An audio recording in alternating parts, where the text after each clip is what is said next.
All right, so good morning, everybody, again. My name is Justina Carr, and I might as well start my video so you can see what I look like. My name is Justina Carr, and I'm a new instructional designer with CITL.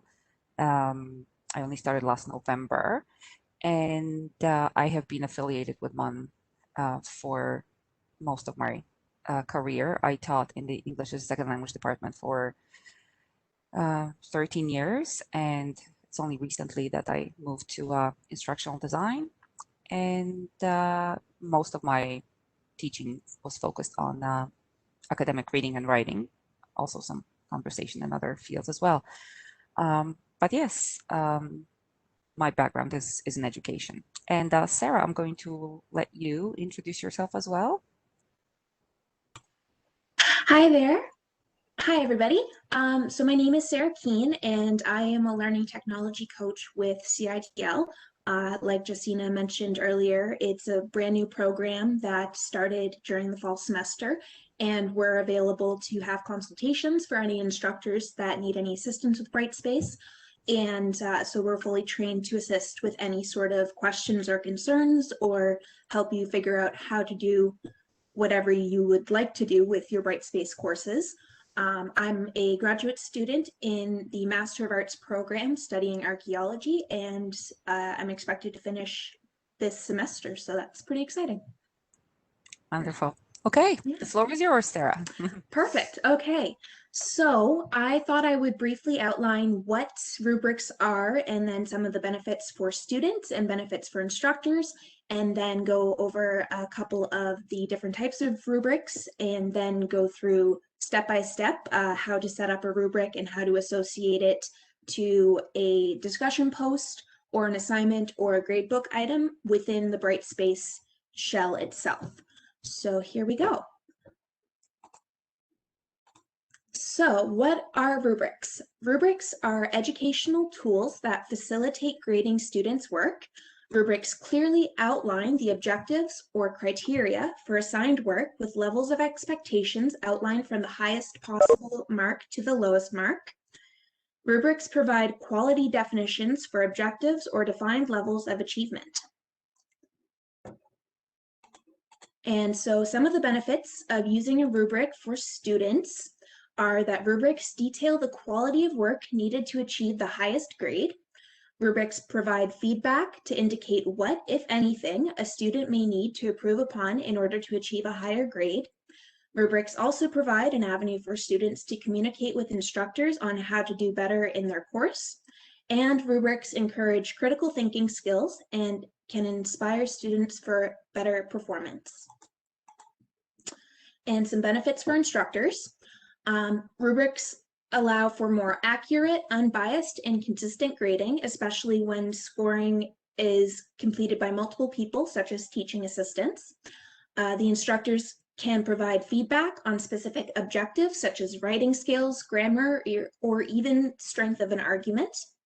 Rubrics can be used for grading almost anything, including class participation, discussions, short and long written work, as well as oral presentations. And rubrics can aid instructors in defining criteria for assessment by aiding to clarify thoughts. Rubrics can also make scoring faster and easier, and they document and communicate the grading procedures. So there are two main types of rubrics. Firstly, we'll go over what an analytical rubric is, which breaks down assignments into different objectives with set expectations that decrease from the highest possible grade to the lowest for that specific expectation. So the image I have here is an example of a rubric that would be used for a written assignment. And you can see where there's different levels of criteria. So summary, argument, grammar, mechanics, and formatting citations. And then you can see that the points go down gradually based on the level of expectation and what the student submits. And then next is holistic rubrics, which provide an overall grade to the entire assignment based on the outlined criteria. And so here again is an example of a holistic rubric.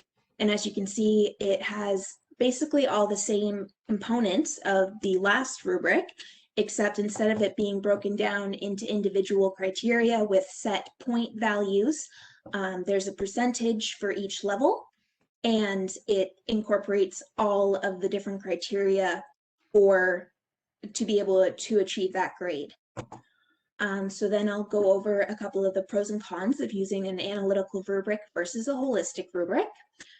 So the pros of using an analytical rubric are that analytical rubrics provide diagnostic information to instructors. They give specific feedback on objectives to students. They are easier to link to assigned instructions. And analytical rubrics can be used for both formative and summative assignments for overall scores. The cons of using an analytical rubric are that they take more time to score than a holistic rubric. They take more time to make than a holistic rubric, and there's more time to have, it takes more time to have interscore reliability than a holistic rubric. And then the pros of using holistic rubrics is that the scoring is obviously faster, and it also provides an overall score faster for the assigned work. It takes less time to make, it takes less time to achieve interscore reliability, and it's very useful for summative assessment.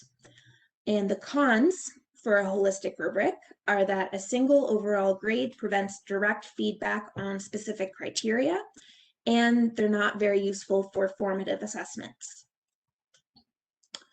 And then I just have a couple of examples of rubrics that I've made in Brightspace. So first is an example of an analytical rubric that can be used for grading discussion posts. So you can see here that there's the criteria, and each of them have a little identifier. And then you can identify the levels of achievement and also assign them a point value, and then outline exactly within each section what the levels of achievement are and what is expected of the student to be able to achieve the highest marks. And then next, I have an example of a grading rubric for class participation, and this one is a holistic rubric. As you can see, there's the different levels again with a point value or percentage value for each level of achievement, and it has different points outlined to be able to achieve the highest to lowest marks.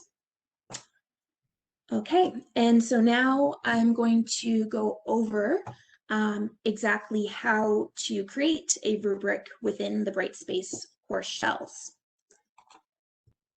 So, Are there any questions at this point?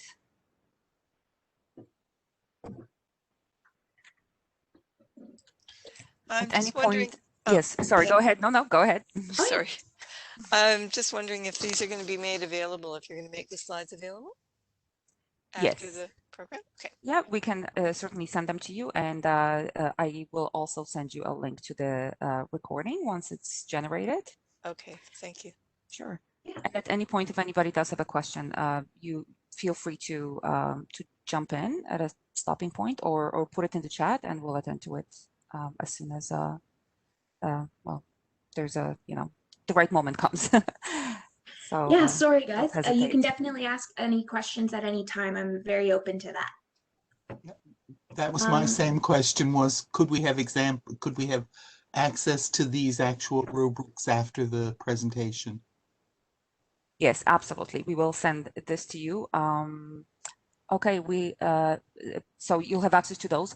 Also, if you have never used rubrics and you're looking for a rubric for your particular purpose, so for example, for a discussion post that you want to make a part of your course, there are tons and tons of examples online that you can browse through and just see what they look like. And what I've often done is I would use one of the ones that I found as some kind of a basis for what I wanted to do, but I would usually heavily adapt it based on the learning outcomes that I had for my course and specifically what goals I was trying to achieve with the activity. So these are some examples, and they're excellent examples, but they really there are a lot of them available online. So just wanted to to let you know. We had a question here that was sent to me.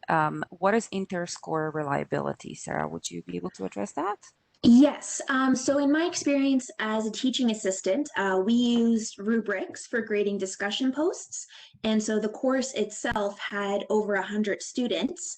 And so each teaching assistant as well as the instructor were assigned 10 students. So inter-score reliability is to make sure that each scorer is scoring relatively the same so that one person is not giving lower grades because they mark more harshly than others. So it's just what my instructor did is he gave us some examples and then we were to grade them, and then we all met together and went over and discussed the point values that we assigned each of those examples to see that we were on the same level for what we considered to be a high mark versus a lower mark. Hope that explains that a little better. Yes, we have a response. Great, thanks. Perfect. Okay.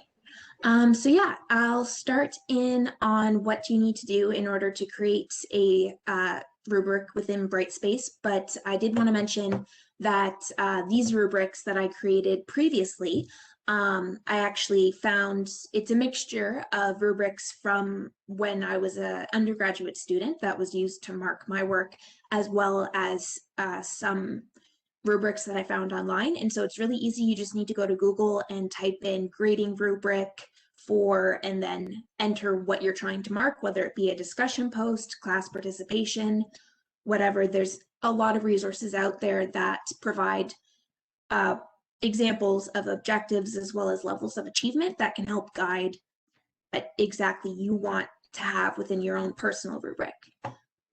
But here we go.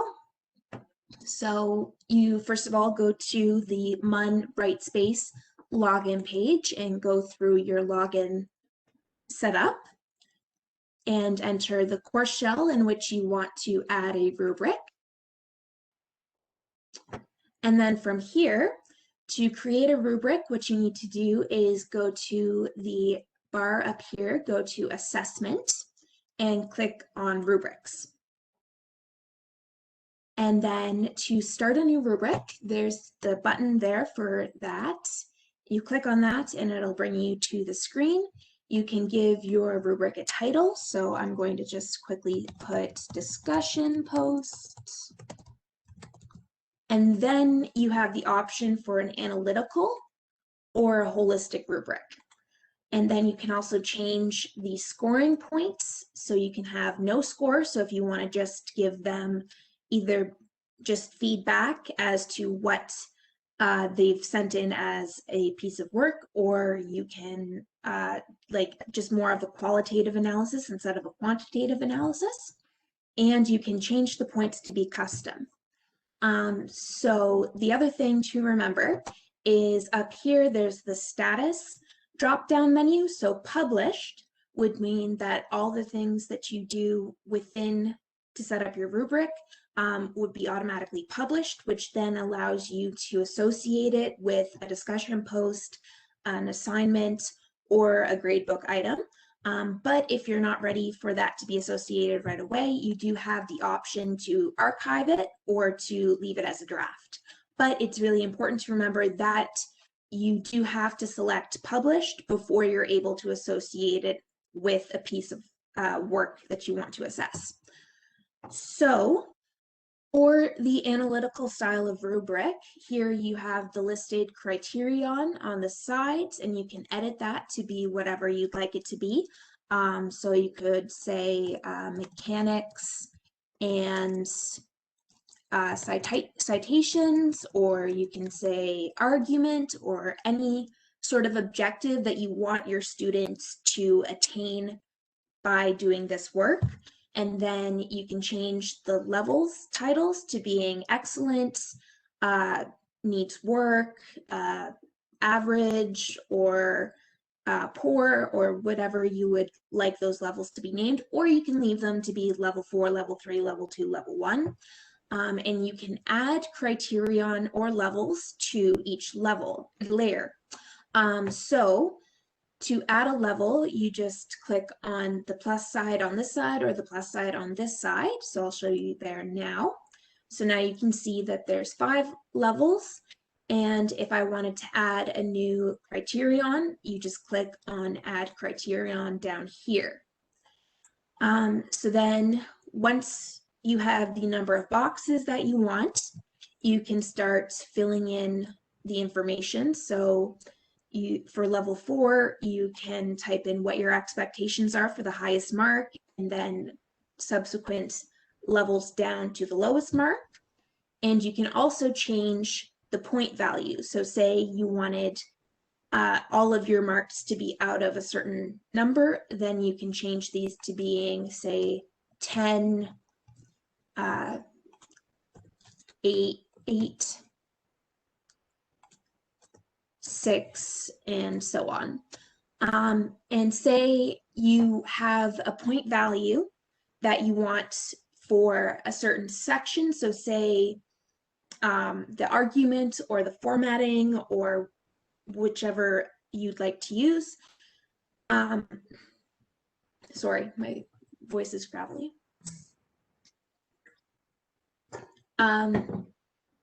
So once you have that layer done, if you wanted to create another set of criterion with a different point value, all you need to do is click on criteria group, and it sets up a whole new board here. And like I mentioned, I'm sorry. Can I just interrupt because we had a couple of questions here. One of them is, can you cut and paste from a Word document into a Rubric creator? Yes. Yes, it's very easy to do so. So you can just go to any Word document, and here, let's, yeah, so I am copying from a Word document right here, and I'm doing Control, because I have a PC, or you can do Command C to copy, and then go to whichever criterion and objective that you want. And you can either right click and do paste, or you can do Control V or Command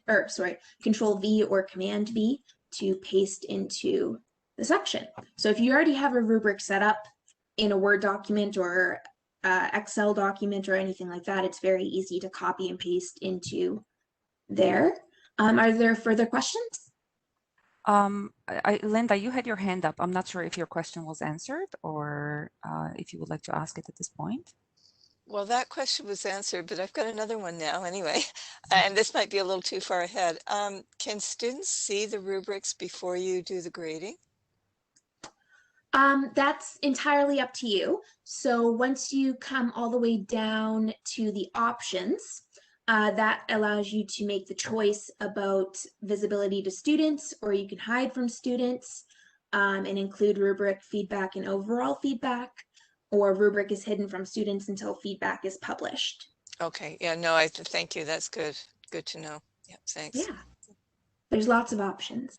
And yeah, so that's how you can set up the analytical rubric, and you can also give an overall score, which is down here, or you can leave it blank because that's not something that you're interested in, which is totally fine. And you can say level 4 is the total number of points. So like 40 or more is a level 4, and then subsequent layers down for, say you want to give a letter grade like A, B, C, D, that sort of thing. And there's also the option to provide feedback. So this feedback would be general to every student that you mark using your rubric. So say the student receives excellent, you can put initial feedback for anybody who receives that grade to being well done, or if something is unacceptable, you can say needs work, and then you can outline exactly what was missing from that objective that that student needs to work on to achieve a higher grade. Are there any further questions? Sorry.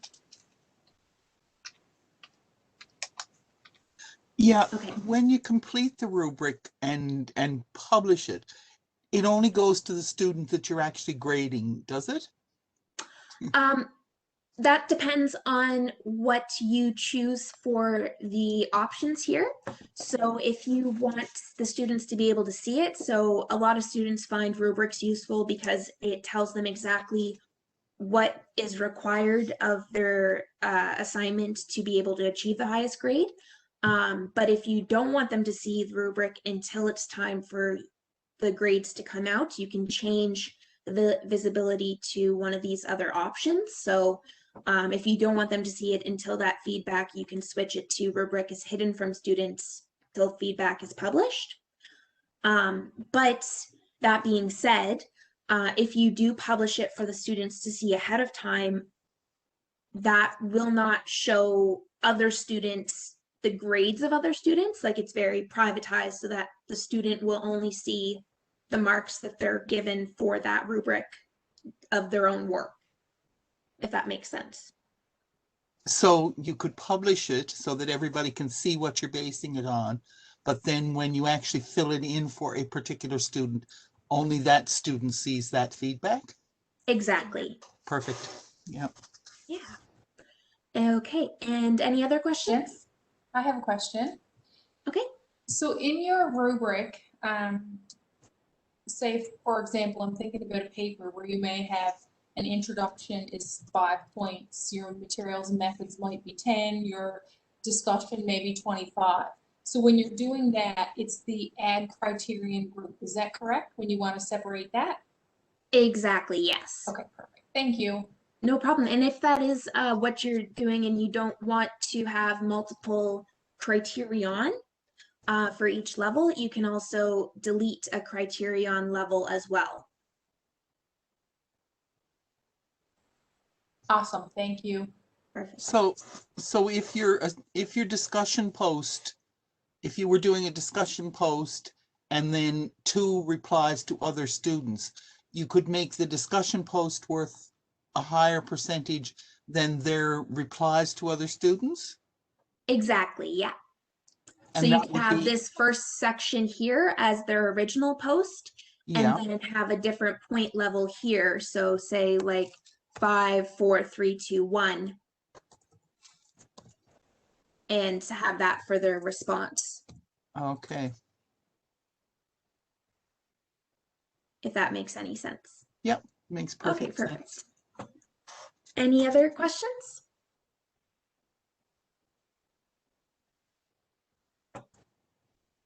Okay, so there's also the holistic rubric that you're able to make through Brightspace Rubric Builder as well. So for that, all you need to do is select this drop-down menu and switch to holistic. And so the system will let you know if you have any information previously submitted here, that it's going to delete that when you switch to the new style. So here we go. And so this is what they have set up for the holistic rubric, and you can change the from percentage to no score. And then you can simply outline what the different levels mean for the mark that the student achieves. And you can also, so you have that for each level there. And again, you can change the options for the visibility for the students. And there's also, you can hide the scores from the students as well.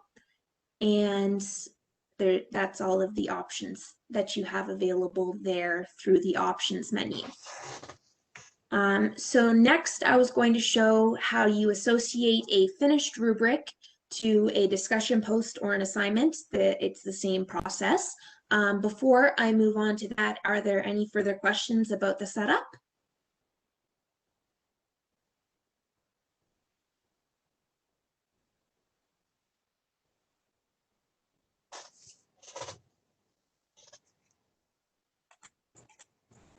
Okay, so for that, you just need to go to where you want to associate the rubric. So for this example, I'm going to be associating it with a discussion post. And so you just need to go to communications and discussions. And then I'm choosing to associate it with this discussion topic here. So you go to the topic and you click the drop-down menu. and select Edit Topic. And then go over to Assessment. And here it has a button here to say Add Rubric.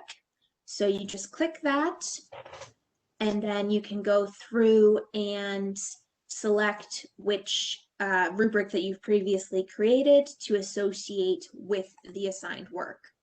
And then Add Selected, and then that rubric is now associated with that assigned work. And there's also the option, if you didn't want to set up the rubric previous to when you set up the discussion post, you can then make the rubric within the discussion post itself, which is this option right here. That just redirects you to the rubric builder. So then when it comes time and you have the rubric associated, you just need to save or save and close.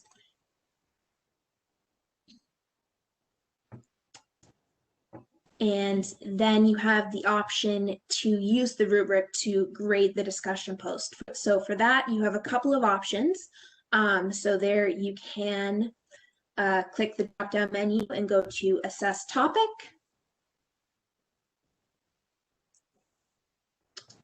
And go into the discussion posts and click that. And then you're able to assign the points value for each of the students. And you can publish it at that point so the students can see their feedback right away. And so as you can see here, each student is listed. So you're able to set or give feedback for the discussion posts for each individual student, as well as give them a topic score. The other way to do that is through your grade book. And so for that, you just need to go up to Assessment and click on Grades. And go to Manage Grades. And then scroll down to your gradebook item here, and then right click and select Enter Grades. And then for the assessment, there's this little button here so you can see each student, and then click on Assessment. Again, it brings you this page where you're able to give the marks associated with the levels of achievement.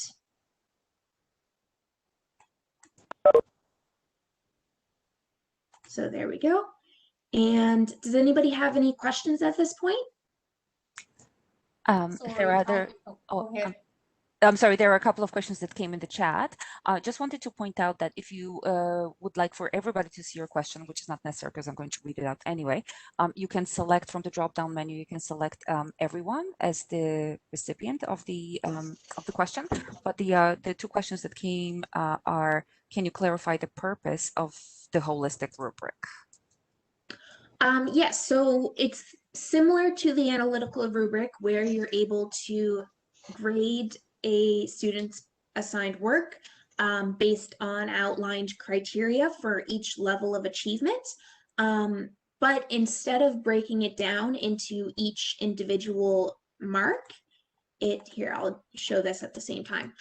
So you see with the analytical, it breaks it down to each level of criteria. And so you're able to give a point value based on each criteria versus for a holistic rubric, it's an overall grade. So you just give one grade versus this is you put a bunch of grades together to come up with the final grade, if that clarifies. Just wanted to add that the analytical or analytic actually rubrics, they are the ones that are used most frequently, I would say. The holistic ones would be, it's recommended that you use those for assignments where they will vary from each other quite significantly, among the students. So for example, for some creative work, where you just can't set the same, criteria for the whole class. In my experience, I've only ever used the analytic rubric. So you know, if you do a little bit of research, you will see that they're quite vague about the use of the holistic rubrics, other than, you know, creative work. You don't have the same set of standards for what you're expecting from the students and so on. So I hope that, you know, makes a bit of sense. It's a little difficult sometimes to apply a holistic rubric, just because those criteria are not really separated, and the students don't really know where they can improve, where exactly they lost points, where extra work is required, and so on. So I think that for the benefit of the students, for, you know, in the majority of cases, an analytic rubric would be more informative for them. So I hope that makes a bit of sense. There was another question here, that there is a request to go through that last part one more time, the managing grades page. I know that the grades are a little bit complicated, so yes, if you could repeat that, Sarah, just go through the steps maybe a little more slowly, that would be great. Definitely. Sorry about that. Yes, so you go to assessment and you go to grades. And so this is the page that you come to as soon as you click on that. And then there's a secondary options menu at the top here. And so you go to the second option, which is manage grades, which then displays your grade categories as well as your grade items. So in this case, I associated a rubric with discussion posts. So I'm scrolling down to where I have that set up within the gradebook category and then the particular item that I want to mark. And that gradebook item has its own drop-down menu, which you click on, and then you're able to enter grades there. And that redirects you to this screen, which has your students' names. This is a page that was set up for me as a learning technology coach, so there's not actual students' names, it's all populated examples. And then it tells you what the grades are and the weighted grade and the scheme and feedback. And so if you want to use the rubric to grade your assignment, you go to the icon over here under assessment and then click on it, and it gives you the secondary window over here and allows you to grade using the rubric. So I'll just make that a little bit bigger. And so you can click on it to add that grade level. You can also change it to being another level. And as you can see, whichever point value I select for that criterion, it also gives the point value over here, and then it adjusts the total overall grade down here. And you can add the overall score here as well.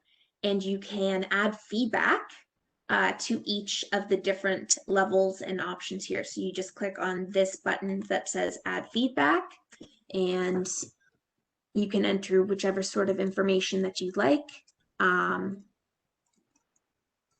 Needs work, or job, or close to perfect, whatever type of feedback that you'd like to give. You can also give more critical feedback about the particular points that the student should work on if they want to achieve a higher grade. You can also give overall feedback down here at the bottom that you can then send to the student. And for that, you just say publish. But if you're interrupted midway through grading and you don't want the student to see, and you've already set it up so that the student can't see until the mark is published, you select Save Draft. Also wanted to mention one thing. When you set up the rubric, and the difference between the two levels is 2 points. So for example, you know, the highest one is 10 and the lower one is 9, and you want to give somebody, you have a 10 and an 8, but you want to give somebody a 9, you can also overwrite that score under criterion score in the last column here on the right. So that's also modifiable. It's highly modifiable. So like right here, you just click on it and then you can up, down, or you can type if you wanted to. Mm-hmm. And one other thing I wanted to mention is that this is one of the places where you can score the students' work, because you can, for example, so there are two approaches to it. I mean, some instructors prefer to do it at the end after all the students submit, their responses to the discussion questions. So in order to do that, you can go to the gradebook and mark from that place. But what you can do is just go to the discussion forum and grade the items as they come in, if that's what you prefer to do, and just do it in the discussion forum. So there are those two avenues that you can take. There's another question here. Sorry, I'm reading the questions because when Sarah's presenting, she has her PowerPoint on the screen and she can see them. So we're doing double work here. So do the students have access to these grades as they are posted? Very good question. Yes, so that depends how you have it set up. So within the gradebook item itself, you can change what the student can see. So for that, you can go to grades and go to manage grades, and then go to whichever one you'd like to make unavailable. And so you just select hide from users, and then none of the students are able to see the grade. You can also go in and edit. So say you want the grades to be released all at the same time, you just need to go to the edit and go to restrictions. And then change, you can either hide from users, and then you can start an availability date. So then you can then change that to being the date in which you want the students to be able to access their grade for that grade item. Also, one other thing, because you were just there a moment ago, Sarah, there are two options that sometimes display, save draft or publish. So once you click on publish, the grade goes into the gradebook, right? Am I correct about that, Sarah? Yes, it does go into the gradebook if you aren't hiding it from the Right. users. Mm-hmm. Yes, so those are two terms that it's important to keep them in mind, because anytime you save something as a draft, you can go back and modify, but you can also save it as a draft when it's already finished, but you don't want to publish it yet to the gradebook, right? Yeah, so there are quite a few settings there that can prevent the students from seeing the grade. And if you guys have any problems or issues with this in the future as well, feel free to contact the learning technology coaches or anybody at CITL, and we're more than happy to meet with you and go step by step to make sure that things are set up the way that you want them to be. Yes, absolutely. And I'm going to send that information, the contact points, in an email as a follow-up when I send all of the other resources, the PowerPoint slides and the link to the video. Perfect. Are there any further questions in the chat? Because again, I can't actually see it while I'm presenting the screen. Nope, no additional questions. Perfect. Okay. I have one question. Oh, okay. Sorry. Thanks. I usually use assignments, and so I think I can visualize where the rubric is going to be in the assignments. When I open up a student's assignment, I can see the right-hand column, and I can see where the rubric would be, so I click on that. Could you show us how it would look in a discussion?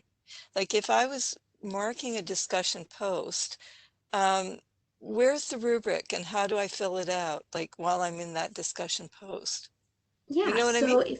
yeah, definitely. So it's going to be a little hard to show because I don't actually have any students to be able to show that, but I can do my best. So you would go to discussions where you would typically go in and read what a student had posted. So you go to the topic, and there you would see the different posts that the student makes, and you can click on them. Yeah. And then once that's selected, you're able to go through and enter a grade for each of the students. So if you wanted to go back to the discussion list here, you click the drop down and then you can assess the topic. And then that gives you the student's name. And then you click on discussion post, And you can read their discussion posts there. Yeah. And give the points for the rubric as well. So what I'm hoping for is that I can actually see the discussion post while I'm filling in the rubric. You know what I mean? So as you see here, it says sort by date or sort by subject. And then because I don't have any students and no active posts, it says no items found, but generally once you select that student, the posts would be populated in this area here. Okay. Yeah, so what you would see in this window is the rubric on top and the students' discussion posts at the bottom. So you're able to view them at the same time. Okay, so you can go up to the rubric, and I guess it's the same in the assignments then too, right? Like you see the rubric on top and the assignment.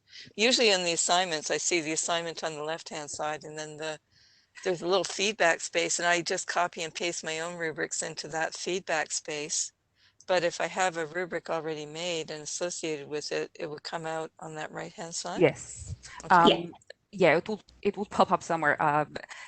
Somewhere, I'm not sure if the layout will be exactly the same because it seems like different groups of people were working on different, we're developing different aspects of Brightspace and they weren't really talking to each other. So sometimes those displays vary from one tool to another, but it will be similar. Yes, I'm not sure if it would show up on top or, on the side, but it would be there once you click on it. Yes. But as long as I can go back and forth between the assignment and the rubric, because I'm often just reading the assignment and going back and forth to my rubric, because Yes. I can't just do it all at once at the end. Okay. Yeah, absolutely. You would be able to view them, yes, at the same time for sure. All right. Thank you. Thanks. You're welcome. Perfect. And then one last thing that I wanted to go over before we run out of time is for things such as class participation, if you wanted to use a rubric to mark such a thing, where it's not associated with another piece of written work, so not a discussion post and not an assessment, you're able to give a grade for participation separately just on its own. So for that, you would go up to assessment and go to grades and go to manage grades. And in this case, I want to give a grade for class participation and associate a rubric for that. So I would scroll down to my gradebook category, class participation, and then my gradebook, and click the options menu, and then go to edit. And then you can scroll down to where it says rubrics, and then you have the option to add a rubric that you've previously created or to create a rubric for that gradebook item. So because I've already created a rubric, I just click add rubric and then select class participation and then do add selected and then save and close. And then when it comes time to give that mark, I go back to the grade item, click on the options menu, and then click enter grades. And like I showed for the discussion post, it comes up over here with assessment, and you're able to click on it, and it gives you the rubric, and you're able to assign a grade to that student.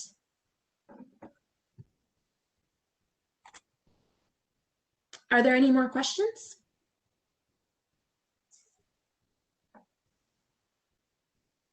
Okay, well, now I'm going to hand the presentation over to Justina, and she's going to show you guys what it'll look from a student's point of view.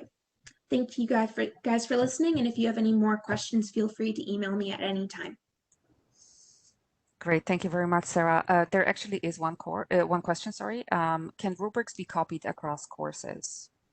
Yes, and so for that, you would do the same thing that you do anytime you want to copy things from one course into another, and you go to course admin and go to import, export, copy components, and then you can copy a specific component, so you go to the search for offering and type in the course code, and then you would be allowed to select the rubric itself to copy to a second course.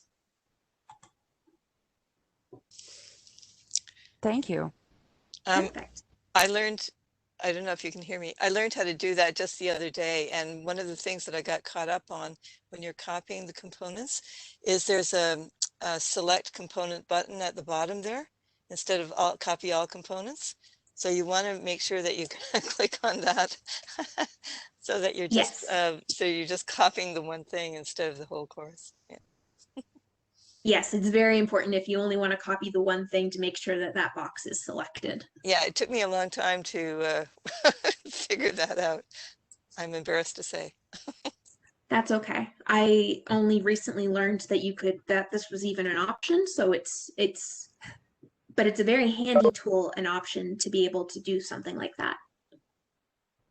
So Sarah, if we have questions, like once we play with this, would we email you directly or would we email the technology coaches in general? So you have a bunch of options. So you can email me directly, and that information, I'm assuming, will be sent out at the same time as the presentation. And that's completely fine. If you wanted to have a different technology coach, you're able to email Marina. Greeneva. Greeneva, thank you. I was like, I don't know how to pronounce her last name correctly. You can email her and she will set you up with a learning technology coach who can help you through any sort of Brightspace questions or concerns that you have. There's also the option that if you're within Brightspace and you need help, if you're at your course home, or there's the lists of resources over here. And if you're out in the farthest reaches here, there's this support center here. So you're able to online chat, call us, or submit a request. It's probably best to try the chat first and see if you can get anywhere, because the phone calls, well, I know before I actually started working for CITL, I have left a couple of messages, or I did leave a couple of messages, and I'm yet to hear back. So it's not always all that prompt. Submitting request usually gets attended to pretty quickly, but if it's something that you need instantly, chatting online is definitely the way to go. Now, the advantage of being paired up with a learning technology coach is that you have a specific person as a point of contact who, may become familiar with your course and help you with more than just one tool. And you just have somebody specific to reach out to when you need help. So there's definitely advantage to doing that as well. But I will send all of the information in an email. I've been actually taking notes to make sure I don't miss anything. So that you know how to get a hold of us if you do need assistance with it. But yes, whether you go through the support center or the technology coaches, or if you reach out to me, we will make sure that you, we will always provide you with the same kind of information. It's just, a few different channels that we do have to get that support. Thank you. You're welcome.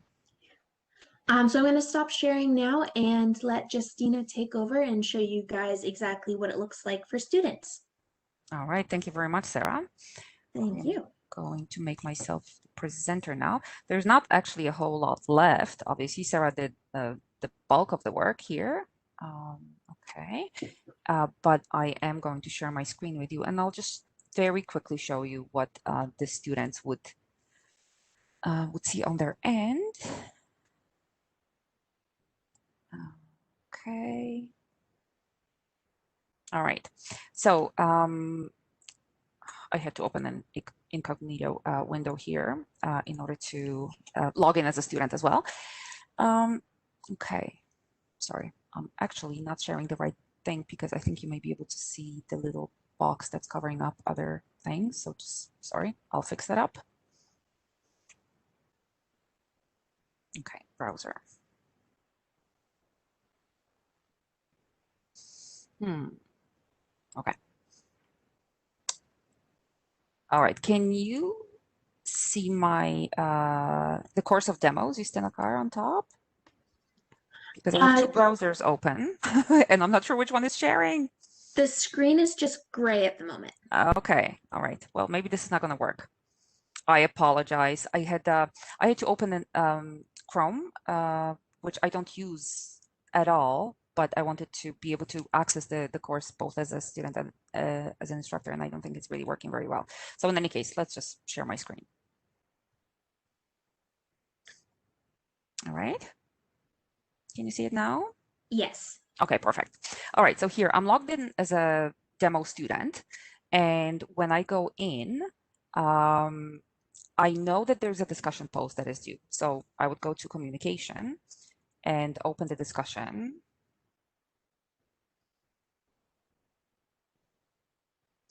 And okay, so I have a separate forum set up just as an illustration that course related questions can actually be a separate forum, which we do encourage people to do. And then there's a forum that we use for assessment. So somebody already posted, another student in the course posted a response to a topic that was due this week. So I'm going to go there and see what they posted. There's nothing there other than this is my response to this topic and I hope to get full points. Okay, so this is what somebody else said. All right, well, I should respond to it as well because I know that it's due at the end of the week. So the student would see the discussion post rubric, and I use the holistic one in this case just because I wanted to see how it worked. And one thing that's different between the holistic and the analytic rubric in Brightspace is that in an analytic rubric, you're able to assign the point value of your choice to all of the criteria and levels. The holistic rubric only allows you to use percentages. Now, the percentages are going to be changed to whatever point value you or whatever weight you assign to discussion posts in your gradebook, but within the rubric itself, it's only percentages that you can work with. So the student will be able to see what they're going to be evaluated on. So in order to get 100%, the response will have to go beyond simply answering the prompt, So all of the descriptors are here. So when you know what to expect, well, I know how to approach the discussion post, and you would start a new thread and you can contribute to the discussion. So this is what it looks like for the student. If you do make the rubrics available to the students, which is advisable pedagogically, then they know how they're going to be assessed, and later on they can compare how they did, or they can match whatever feedback they received to what the expectation was for that particular criterion. So it's certainly advisable to make it available to the students before, but then again, there may be some assignments when you don't want the students to have that information ahead of time. And this is it. It's always available to the students, whether you go to an assignment or whether you go to discussions or well, not for quizzes, but there are other tools or other places where you can attach the rubric, like participation in the gradebook, as Sarah discussed. And yeah, so the students know right away what it is that they will be expected to do. Okay, are there any questions about this or anything else?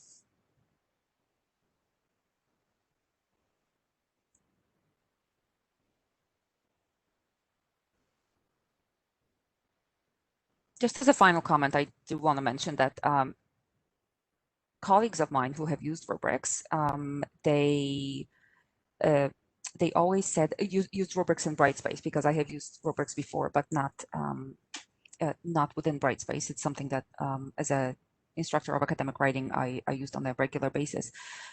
They do say that it's a little bit of work to set them up, but grading with them it makes their life just so much easier. Instead of having, for example, a rubric in Word and going between the two different programs to be able to evaluate a student's work. So it's really highly recommended that you do create a collection of them for assignments that you tend to use repeatedly over the semesters, and just continue going back to it and importing it, copying between courses, adapting it as necessary, and then after that it just becomes clickable. It's a very, very useful tool to use for sure. Are there any questions? We are on the hour, so if you do need to leave, it's perfectly understandable. Like I said, I'm going to share all of this information with everybody after the session as well. Yeah, feel free to forward the materials to other people that you think might be interested in it as well. The more people we can reach, the happier we are. So feel free to do so. Thank you very much. I think that once we play with it, we'll have a lot more questions, maybe. And that's great, and that's how it works. So Yeah. very happy. Yeah. Very happy to address them once you have them. Thank you very much. You're very welcome.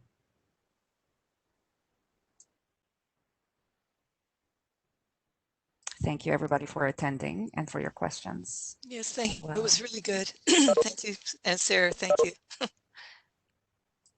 Yes, thank you, Sarah. No You did an problem. I amazing enjoyed job. this. I did too. Thanks. Bye. That's wonderful. Bye. Bye.